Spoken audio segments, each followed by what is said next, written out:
ఓ పక్క మన యొక్క రైట్స్ ఏదైతే right to life, right to dignity ఉందో ఆర్టికల్ 21 ఇవన్నీ కావచ్చు, మరో పక్క ఎనిమల్ రైట్స్ కావచ్చు, మన డైరెక్టివ్ ప్రిన్సిపల్స్ లో ఆర్టికల్ 48A, అలానే ఫండమెంటల్ డ్యూటీస్ లో 51AG ఏదైతే మనం ఇతర జంతువుల పట్ల దయాగుణం కలిగి ఉండాలో, ఇవన్నీ చూస్తే ఒక పక్క human rights, public safety versus Animal rights, ఈ రెండింటి మధ్య బ్యాలెన్స్ చేయాల్సిన ఆవశ్యకత ఎంతో కనిపిస్తుంది. 2023లో సెంట్రల్ గవర్నమెంట్ రిలీజ్ చేసిన యానిమల్ బర్త్ కంట్రోల్ రూల్స్ ప్రకారం ఏ ఎనిమల్ అయినా రీలొకేట్ చేయడం అనేది ప్రొహిబిటెడ్ అనమాట.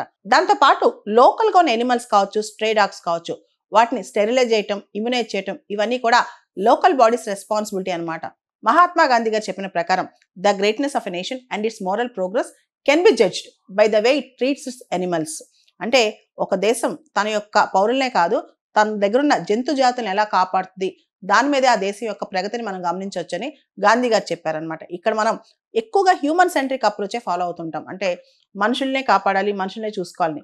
కొన్నిసార్లు పైనాపిల్ బాంబ్స్ పెట్టి ఎలిఫెంట్ చంపేయటం మనం, అదేవిధంగా మేడ మీద నుంచి కుక్కల్ని ఇసురుపారేయటం, కుక్క పిల్లని ఇసురుపారేయటం, కుక్కల తోకలకు నిప్పులు అంటించడం, ఇలాంటి అమానవీయమైన చర్యలు చాలా చేస్తుంటాం అనమాట.